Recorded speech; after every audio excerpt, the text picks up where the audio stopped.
दोस्तों नमस्कार। 2024 का लोकसभा का चुनाव 70% खत्म हो चुका है। आज 14 मई है, कल 13 मई थी। चौथे चरण में 10 राज्यों में 96 सीटों के लिए वोट डाले गए। अभी तक 381 सीटों पर वोट डाले जा चुके हैं। जी नहीं, गलती हो गई, 380 सीटों पर, क्योंकि सूरत की सीट तो भाजपा को पहले ही मिल चुकी है। चुनावी दौड़ जोरों पर है, रैलियां हो रही हैं, भाषण हो रहे हैं, इंटरव्यू हो रहे हैं, प्रेस कॉन्फ्रेंस हो रही है। हर पार्टी हर तरीके से प्रचार कर रही है।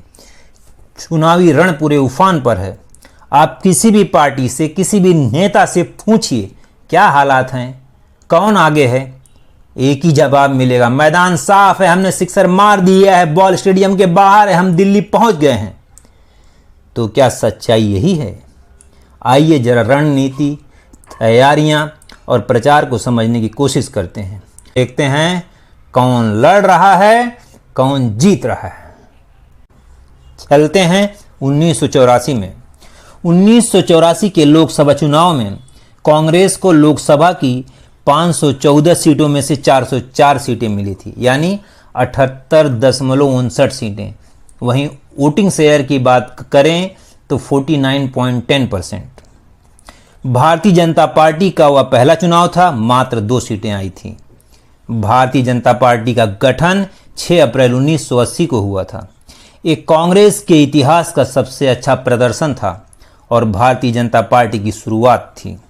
आइए 2019 में भारतीय जनता पार्टी लोकसभा की 542 सीटों में से 303 सीटें जीती। कांग्रेस 542 में से सिर्फ 52 सीटें जीती। भारतीय जनता पार्टी ने 55.8 सीटें जीती। कांग्रेस मात्र 9.6 सीटें जीती। ये भाजपा के इतिहास का अभी तक का सबसे अच्छा प्रदर्शन था। वहीं ये कांग्रेस के इतिहास का सबसे खराब प्रदर्शन था। 2019 में भाजपा की सरकार बनी और भाजपा की सरकार बनते ही भाजपा ने 2024 की तैयारी शुरू कर दी। भाजपा के मैनिफेस्टो में 1984 से ही धारा 370 हटाना शामिल था और 1990 के बाद राम मंदिर का मुद्दा भी आ गया। 5 अगस्त 2019 को भाजपा ने धारा 370 को खत्म कर दिया और 22 जनवरी 2024 को अयोध्या में रामलला की प्राण प्रतिष्ठा कर राम मंदिर का उद्घाटन कर दिया। भारतीय जनता पार्टी ने अपने और अपने वोटरों के बरसों के सपने को साकार कर दिया। भाजपा को इसका लाभ जरूर मिलेगा। दूसरी तरफ कांग्रेस ने अपना आत्ममंथन किया। राहुल गांधी ने चुनावी हार स्वीकार की और कांग्रेस के अध्यक्ष पद से इस्तीफा दे दिया। राहुल गांधी के मन में एक विचार तो जरूर आया होगा, कहां से चले थे, कहां पहुंच गए हम। कांग्रेस ने चुनाव जिताने वाले रणनीतिकार प्रशांत किशोर की राय ली। प्रशांत किशोर ने कांग्रेस को पुनर्जीवित करने का प्लान दिया, मगर कुछ कारणों के चलते वो कांग्रेस के साथ काम नहीं कर पाए। मगर कांग्रेस ने खुद को बदलने का निश्चय किया। राहुल गांधी ने भी अपने ऊपर जमकर काम किया, आवाज पर काम किया, पर्सनालिटी पर काम किया, भाषण देने की शैली पर काम किया।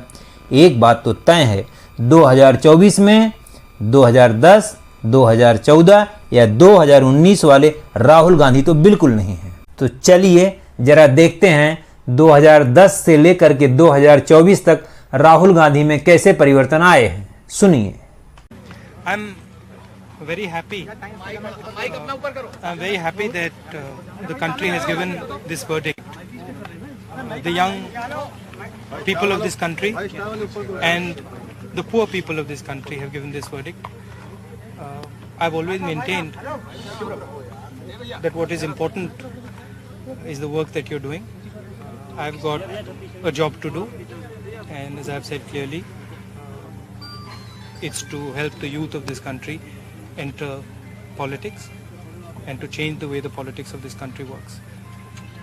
I think this election is also a testament to the fact that this country believes in unification, and this country believes in clean politics, in honest politics, and that is something that Manmohan Singh ji embodies. But Rahul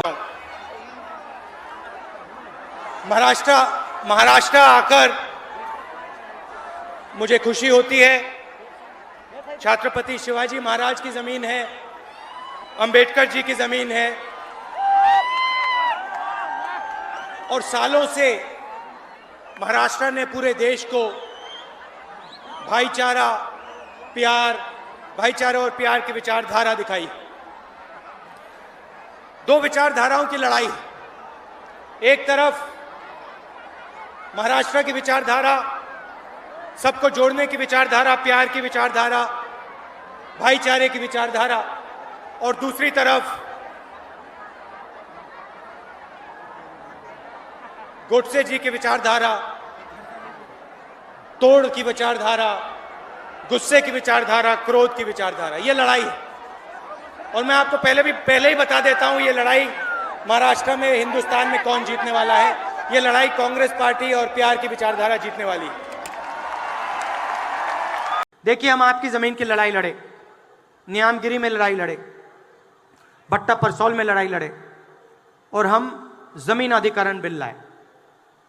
आपसे बिना पूछे आपकी जमीन नहीं छीनी जा सकती।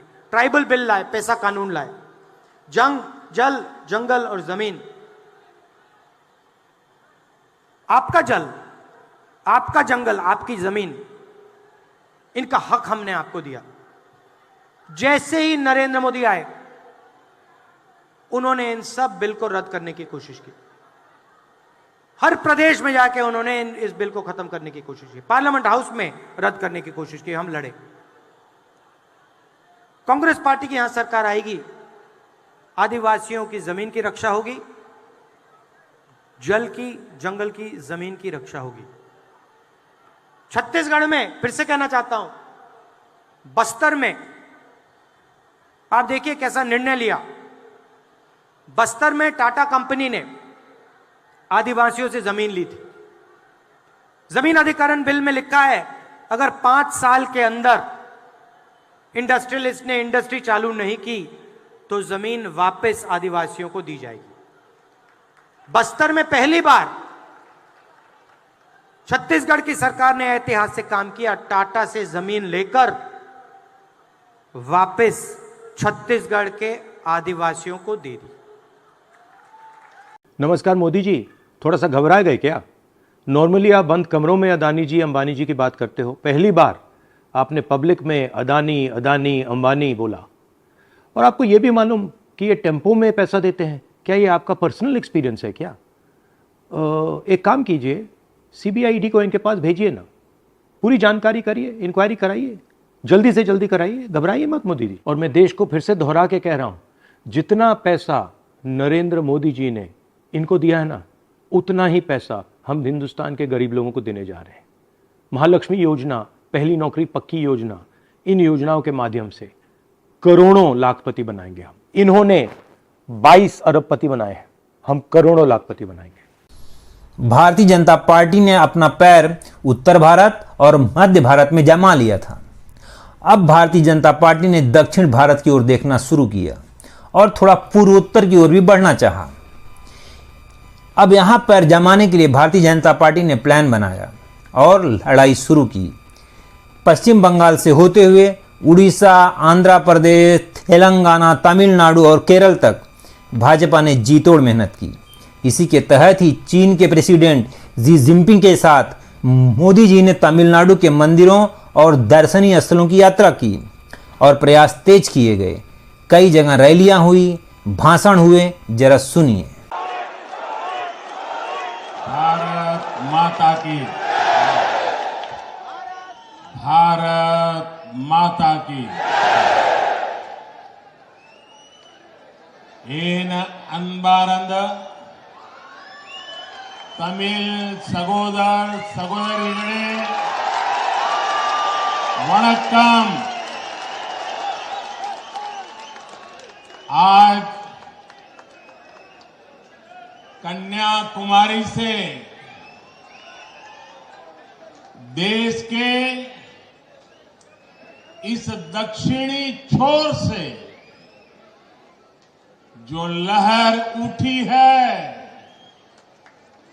ये लहर बहुत दूर तक जाने वाली है।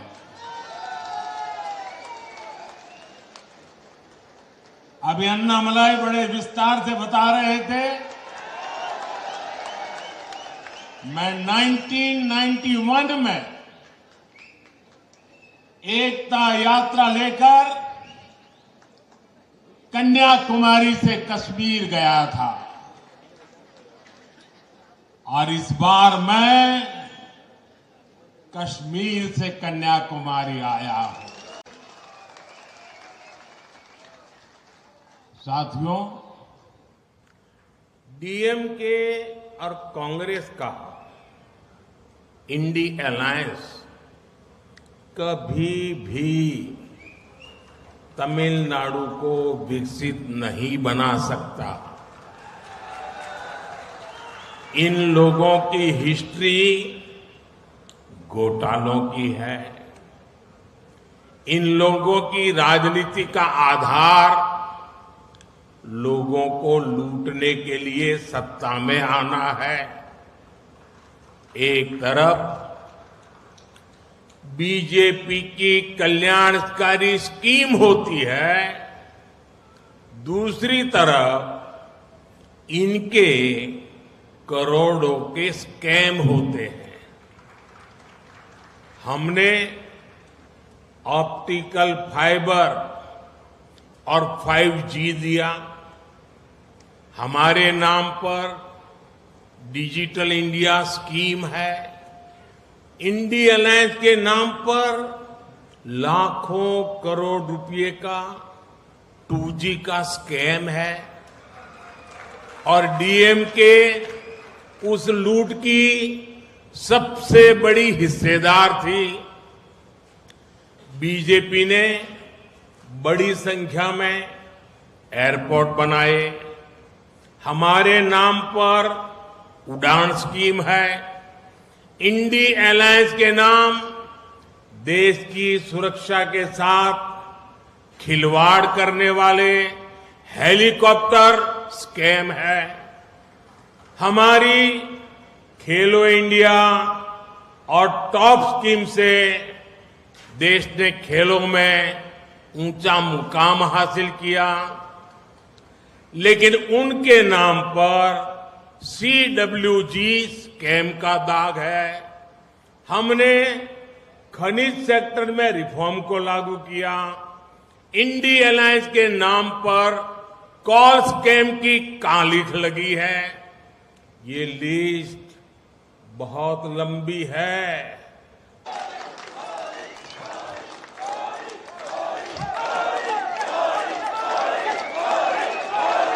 साथियों, मुझे तमिलनाडु में आपका इतना प्यार मिलता है,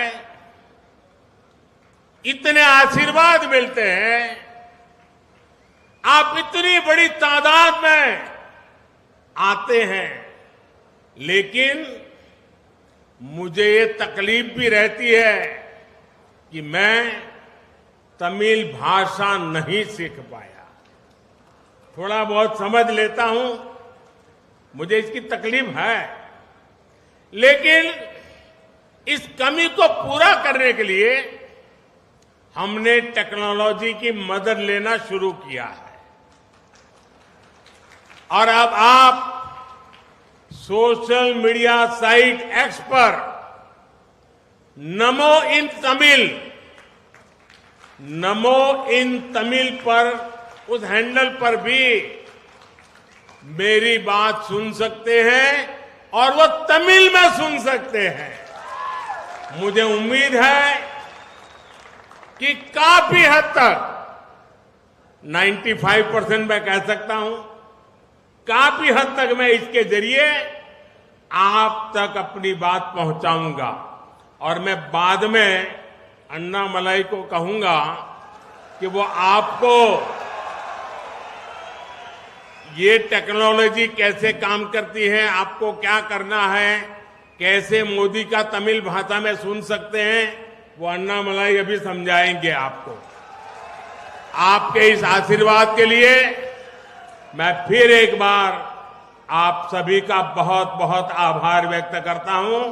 बहुत बहुत धन्यवाद। और अब मैं केरला की ईश्वर रूपी जनता जनार्दन के दर्शन कर रहा हूं। मुझे यहां केरला के विकास के उत्सव में हिस्सा लेने का अवसर मिला है। हाल ही में मैरीटाइम अमृत काल विजन भी लॉन्च किया गया है। विकसित भारत के लिए हम अपनी समुद्री ताकत को कैसे सशक्त करेंगे, इसमें इस लक्ष्य का रोड मैप है। भारत को दुनिया की एक बड़ी मैरीटाइम पावर बनाने के लिए हम मेगा पोर्ट्स, शिप बिल्डिंग और शिप रिपेयर क्लस्टर जैसे इंफ्रास्ट्रक्चर बनाने पर जोर दे रहे हैं। केरला का निरंतर तेज विकास हो, इसी कामना के साथ नए प्रोजेक्ट की मैं फिर से एक बार आप सबको बहुत बहुत बधाई देता हूं। आप सभी को शुभकामनाएं। धन्यवाद। నా ఆంధ్ర కుటుంబ సభ్యులందరికీ నమస్కారాలు। मैं तिरुपति वेंकटेश स्वामी को श्रद्धापूर्वक प्रणाम करता हूं। भक्ति धारा के संत अन्ना मैया को नमन करता। मोदी लक्ष्यम आंध्र प्रदेश विकासम। आप बताइए, आपके जीवन में साफ पानी जरूरी है या नहीं?